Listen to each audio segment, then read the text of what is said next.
이 11장의 이 주인공으로 계속 말씀되어진 사람이 안티오쿠스 이 4세인데요.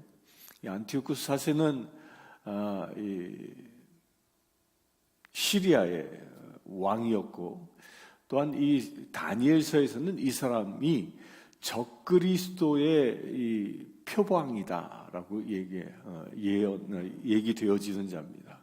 그러니까 마지막 때에 심판의 날이 오기 전에 적그리스도가 세상을 지배하게 될 텐데, 그 어떻게 세상을 지배하는지, 적그리스도가 어떤 행태를 범할 것인지 그것을 예언하고 있는 겁니다. 그러니까 실제 역사상의 인물을 통해서 앞으로 마지막 종말 때 종말 때 나타날 적그리스도가 어떤 행위를 할지를 역사적으로 미리 보여주고 있다라는 겁니다. 물론 이 말씀은 이 안티오쿠스 4세가 태어나기 훨씬 이전에, 몇백 년 전에 예언되어져 있는 말씀이죠. 그래서 오늘 말씀을 통하여 우리가 발견해야 할 것은 적그리스도는 무슨 일을 하는가, 이걸 우리가 볼 수 있어야 한다라는 겁니다. 언젠간 적그리스도가 세상에 나타납니다. 그러면 이 말씀의 잣대를 보고 우리가 판단할 수 있기 때문입니다. 그것이 바로 깨어있는 사람이기 때문이죠. 그러니까 적그리스도는 어떤 일을 하는가 보면요, 36절에 보면 그 왕은, 그러니까 안티오쿠스죠. 안티오쿠스 4세는 자기 마음대로 행하며, 그러니까 자기 마음대로 행한다라는 건 뭐예요? 법의 테두리를 벗어난 행동을 한다라는 거예요. 그 절대권자가 되는 거죠. 법 위에 있는 자라는 겁니다. 법 위에.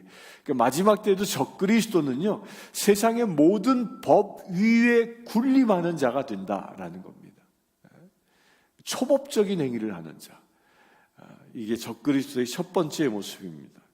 두 번째로, 스스로 높여 모든 신보다 크다 하며 비상한 말로 신들의 신을 대적하며, 이 이야기는요, 안티오쿠스 4세가 실제로 이것을 행합니다. 어떻게 행하냐면 자기 자신을 에피파네스라고 백성들이 부르게 하는 거예요.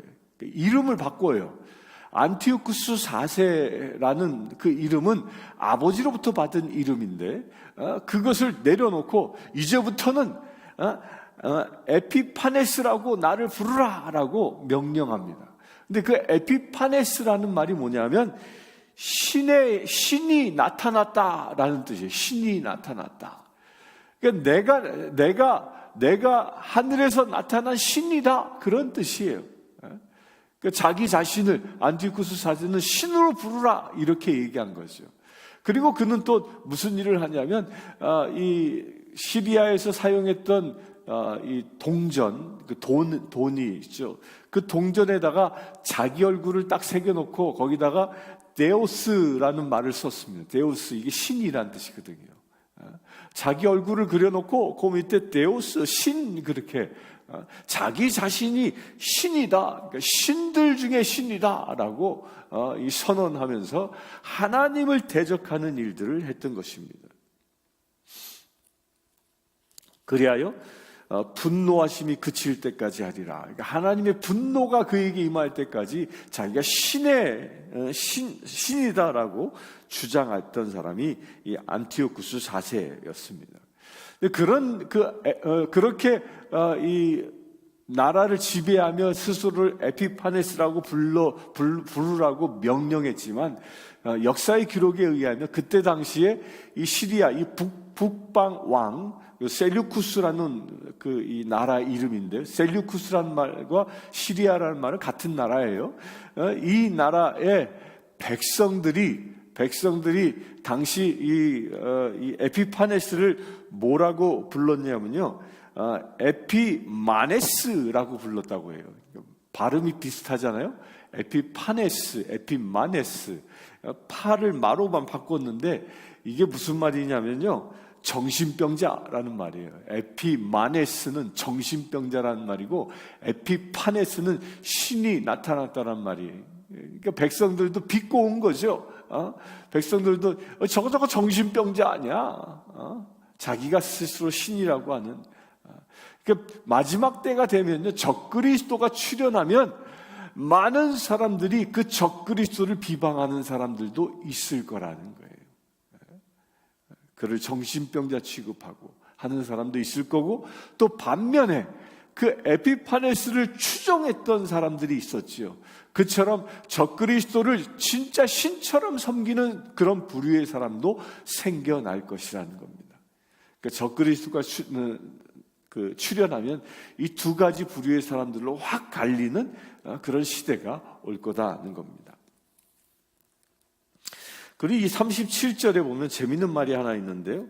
여자들이 흠모하는 것을 돌보지 아니하며 어떤 신도 돌보지 아니하고, 이 에피파네스는 자기 외에는 다른 신들을 돌보지 않았다라고 얘기하는데, 그 여자들이 흠모하는 것을 돌보지 않았다라는 말이 뭐냐면요, 여자들은 특별히 이때 당시에도 흠모하는 신이 두 종류가 있었습니다.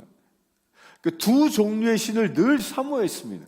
그 첫 번째 이 신이 뭐냐면 담무스라는 신이에요. 담무스. 이 담무스는 곡물의 신이에요. 곡물의 신. 그러니까 식량을 주는 신, 그런 뜻이에요. 곧 여자들은 늘 이 요리를 감당했기 때문에 이 담무스 신을 상당히 좋아했다고 해요. 그래서 담무스 신을 섬겼던 것이죠.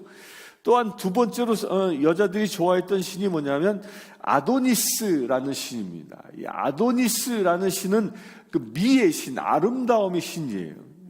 이 아도니스라는 신은 나중에 비너스라는 신으로 이렇게 바뀌게 되지요. 그러니까 여자들은 예나 지금이나 다 아름다워지고 싶어하는 마음이 다 있는 거예요.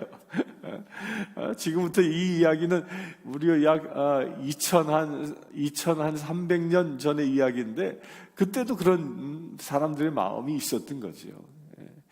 사람의 본성은 바뀌지 않음을 보여주고 있습니다. 그런 여자들의 마음조차도 완전히 무너뜨리는 그런 행위를 누가 했냐? 이 적그리스도가 했다라는 겁니다. 그 적그리스도는요, 사람들이 먹고 마시는 식량을 가로챌 거라는 거예요. 먹고 마시지 못하도록 식량을 독점한다는 거지요. 이걸 요한계시록에 뭐라고 되어져 있어요? 적그리스도의 표징인 666표를 받지 아니하면 물건을 사지도 팔지도 못할 것이다. 그 식량을 사고 싶어도 살 수 없는 시대가 온다는 거예요. 왜? 적그리스도가 독점해버리기 때문에 그런 거예요. 적그리스도가. 그리고 사람들이 흠모하는 아름다움을 빼앗아 간다라는 거예요. 그것은 무엇을 의미해요? 사람들이 좋아하는 모든 것들을 다 자기가 독점해버린다는 거예요. 오직 누구만 좋아하게, 본인만 추앙하게 한다는 거예요. 이게 이 적그리스도에 가장 가깝게 근현대사에서 등장한 인물이 히틀러입니다. 히틀러가 딱 그렇게 했죠. 자기만 공경하게 했고, 자기에게만 충성해야 그에게 부귀와 영화를 주었죠. 똑같은 겁니다. 그보다 더 심한 자가 적그리스도로 세상에 올 것이다 하는 겁니다.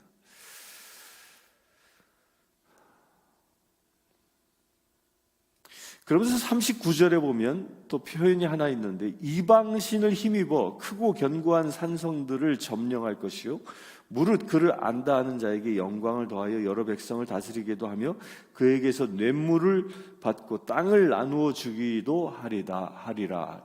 여기서 이방신이라고 얘기하고 있는데, 이방신은 누구냐면 이 안티오쿠스 4세가 이 아버지 안티오쿠스 3세가 로마와 전쟁에서 패하죠. 그래서 어떻게 했다고 그랬어요? 그가 이 첫 맏아들이었기 때문에 로마에서 그 맏아들을 볼모로 잡아갔던 거예요. 볼모로 잡아가서 어려서 잡혀가가지고 14년 동안 로마에게 볼모로 잡혀서 살아갑니다. 그 볼모로 잡혀 살아가면서 이 안티오쿠스 4세가 뭘 배우냐면 로마의 신의 문화를 배웁니다. 그는 헬라인이면서 불구하고 로마 로마 신을 배우는 거죠. 특별히 이 로마 신 가운데 어떤 신을 추종하냐면 마르스라는 신을 추종합니다. 이 마르스라는 신은요, 전쟁의 신이에요. 그러니까 로마가 가장 중요하게 섬겼던 신이 이 마르스였습니다. 그래서 이 로마는 무엇을 가장 강력하게 키웠어요? 군대를 키웠거든요. 그러니까 당대 세계 최고의 군대를 양성한 국가가 로마였거든요. 그 불패의 행진을 했던 군대가 로마였던 거죠. 그 로마의 신이었던 마르스 신을 이 안티오쿠스 4세가 그 이방 신의 힘을 입어서 세상을 전쟁으로 정복하려 했다는 것입니다. 그래야 그 세상을 정복하고 나서 어떻게 하냐면 백성들에게 그 땅을 나누어 주어 다스리겠다. 그런데 어떻게 나누어져요? 뇌물을 받고 나누어졌다라고 얘기합니다. 이것은 무엇을 모방한 행위냐면요, 마지막 때 적그리스도를 하나님께서 물리치시고 주님이 재림하시면 천년 왕국이 건설되어지죠.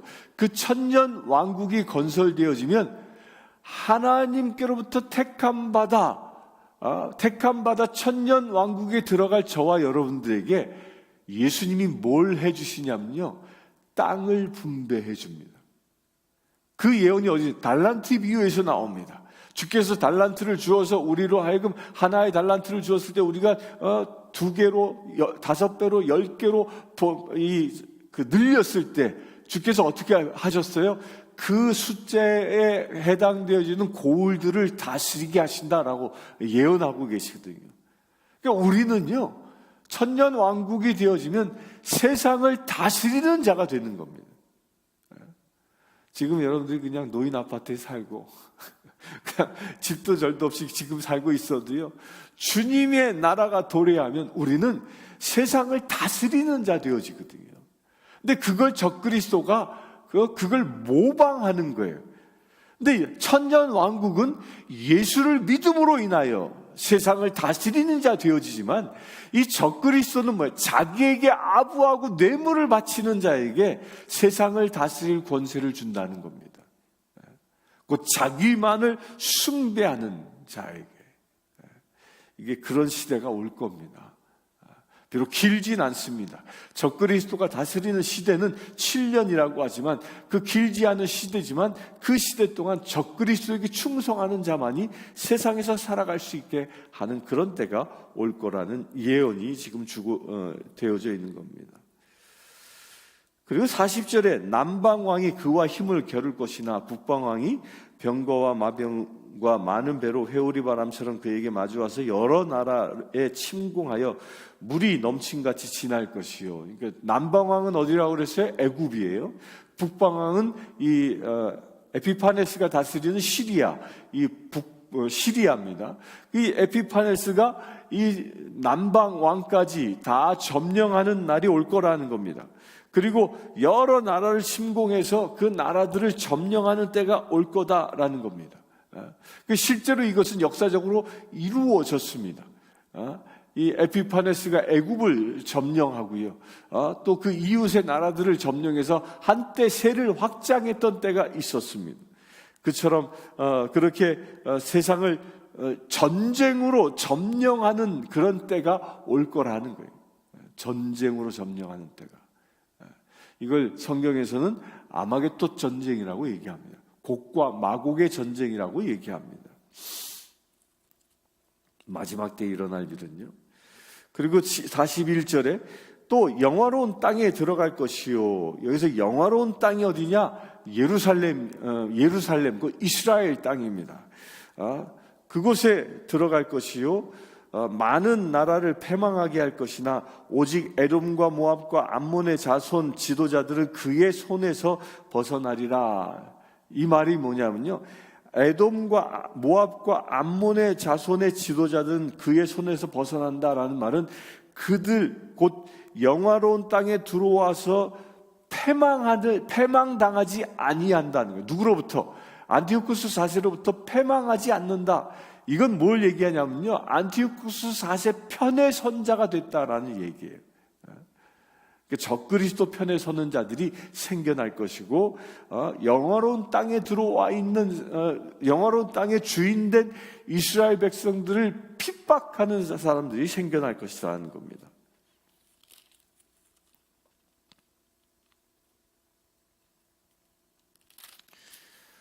그러면서 44절에 보면, 그러나 동북에서부터 소문이 이르러 그를 번민하게 함으로 그가 분노하여 나가서 많은 무리를 다 죽이며 멸망시키고자 할 것이요. 이 동북에서부터 소문이 있다, 이 이야기도요, 실제로 역사에서 일어납니다. 이 셀루쿠스 왕조의 안티오쿠스 4세 때 그 시리아의 동북 지역이 어디냐면 이라크 지역, 이라크 지역, 지금으로부터 이라크와 이란 그 언저리를 동북 지역이라고 얘기하거든요. 근데 그 지역에는 이 파르티아라는 한 지역이 있었고, 또한 알메디아라는 지역이 있었습니다. 파르티아와 알메디아라는 두 지역, 고대의 이름을 얘기하는 그 지역 이름을, 그 지역에서 반란이 일어납니다. 셀루쿠스에게 안티오쿠스 4세를 대항하는 반란이 일어납니다. 그 반란 때문에 안티오쿠스 4세가 고민한다라는 이야기가 여기서 기록되고 있는 겁니다. 이게 누구에게 보여준 거예요? 다니엘에게 보여준 거예요. 앞으로 300년 후에 일어날 일을 다니엘에게 보여주고 아주 자세하게 보여주고 있는 거지요. 그래서 45절에 보면, 그가 장막 궁전을 바다와 영화롭고 거룩한 산 사이에 세울 것이나 그의 종말이 이르니 도와줄 자가 없으리라. 그의 종말이 이르는데, 그가 이 장막 궁전이라고 표현하고 있는데요, 이 장막 궁전이 가지고 있는 의미는요, 크게 두 가지 의미가 있습니다. 이 안티오쿠스 4세는 늘 전쟁하는 사람이었어요. 전쟁을 일으키는 사람이었어요. 그러다 보니까 이 안티오쿠스 4세는 늘 전쟁터를 떠돌아다녔던 사람이었습니다. 그래서 전쟁터를 떠돌아다니니까 전쟁터에서는 어디에 기거합니까? 이 천막에 기거하는 거예요. 왕도. 그렇게 전쟁터에서 기거하는 장막의 의미를 말하는 그 첫 번째 의미죠. 그러니까 이 적그리스도도 그렇게 늘 떠돌아다니면서 장막에 거하는 자였습니다. 그런데 이 장막에 거하는 것은요, 무엇을 표방한 거냐면, 여러분들 장막 그러면 딱 떠오르는 게 뭐가 있어요? 뭐가 떠오릅니까? 하나님의 편에서 장막 그러면 떠오르는 게 있습니다. 그게 뭐죠? 하나님의 법궤가 모셔져 있는 장막. 하나님이 임재하고 계신 장막. 그 다윗이 법궤를 모셔다 놓고 그 장막을 치죠. 그것을 보고 다윗의 장막이라고 얘기합니다. 그리고 다윗의 장막에서 24시간 365일 예루살렘 성전이 세워지기까지 예배가 끊이지 않았던 겁니다. 곧 여기서 장막의 궁전이다라고 굳이 표현한 이유가 뭐냐면, 이 안티오쿠스 4세 이 사람은 하나님이 장막에서 끊임없이 예배를 받았던 것처럼 그는 자기를 위하여 예배받는 자가 되려 했다는 겁니다. 이게 적그리스도의 모습입니다. 적그리스도는요, 예배하는 자가 아니라 예배받는 자입니다. 이 말을 조금 바꾸면 이것이에요. 적그리스도는요, 섬기는 자가 아니라 섬김을 받는 자입니다.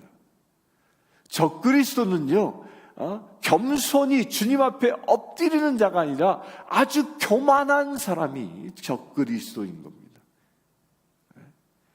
이게 악의 표방, 악의 가장 이 강력한 표방의 모습이죠. 강력한 모습입니다. 이게 우리 안에도 적그리스도적인 모습이 있을 수 있다라는 겁니다. 우리도 잘 나 자신을 성찰해 보아야 합니다. 내 안에 그런 적그리스도적인 모습은 없는가? 누군가로부터 섬김을 받기를 즐겨하는 내 모습이 내 안에 있진 않을까? 내가 누군가를 겸손히 섬기기보다 섬김받기를 즐겨하고, 누군가를 높이기보다 내가 높임받기를 즐겨하고, 누군가를 인정하고 사랑하기보다 내가 인정받고 내가 사랑하기를 원하고 있다면, 안티오쿠스 4세의 이 장막의 궁전에 머물고 있는 안티오쿠스 4세의 모습과 조금도 다를 바가 없다는 겁니다. 이건 물론 마지막 적그리스도의 표방이기도 하지만 내 안에 하나님이 원하지 아니하는 그런 죄된 모습도 있을 수 있다라는 겁니다. 그래서 우리는 늘 어떤 자로 살아야 합니까? 예배하는 자로 살아야 합니다. 어떤 자세로 예배합니까? 가장 겸손한 자세로 예배해야 합니다. 우리는 또 어떻게 살아갑니까? 사랑받는 자로, 세상 사람들로부터 사랑받으려 하는 자가 아니라 그들에게 사랑을 베푸는 자로 살아가야 하는 겁니다. 그럴 때 마지막 때 적그리스도의 모습이 아니라 진정 주님이 사랑하시는 자의 모습으로 우리가 설 수 있는 것입니다. 적그리스도의 이 표방이었던 이 안티오쿠스 4세, 그는 종말이 이르니 그를 도와줄 자가 없다라고 성경은 이야기하는데, 적그리스도도 결국 죽임을 당한다는 거예요. 죽는다. 근데 이 에피파네스, 이 안티오쿠스 4세는요, 어떻게 죽냐면 역사의 기록에 의하면 내장이 썩어서 죽었다고 얘기합니다. 내장이 썩어서. 내장이 썩는다라는 그 고통이 얼마나 심한지 아세요? 그걸, 내장이 썩는 것을 잠깐 맛보여주는, 우리가 쉽게 걸리는 병이 있어요. 그게 뭐냐면 역류성 식도염. 역류성 식도염 걸려봤어요? 이렇게 여기 그 입구가 헐어가지고 여기 막 아려오잖아요, 그냥. 얼마나 통증이 심한, 움켜잡습니다. 그게 이 위장과 식도 사이에 거기 점막이 벗겨져 가지고 헐어서 생기는 고통이거든요. 근데 그것이 단순히 헐어서도 그렇게 아파서 아무것도 못 하는데 온 내장이 썩어간다고 생각해 보십시오. 그 고통이 얼마나 심할지. 그러니까 적그리스도는, 하나님의 저주를 받은 자는 그 엄청난 고통 속에서 비참한 최후를 맞이하는 것입니다. 잠언 21장 4절에 보면요, 이런 얘기를 합니다.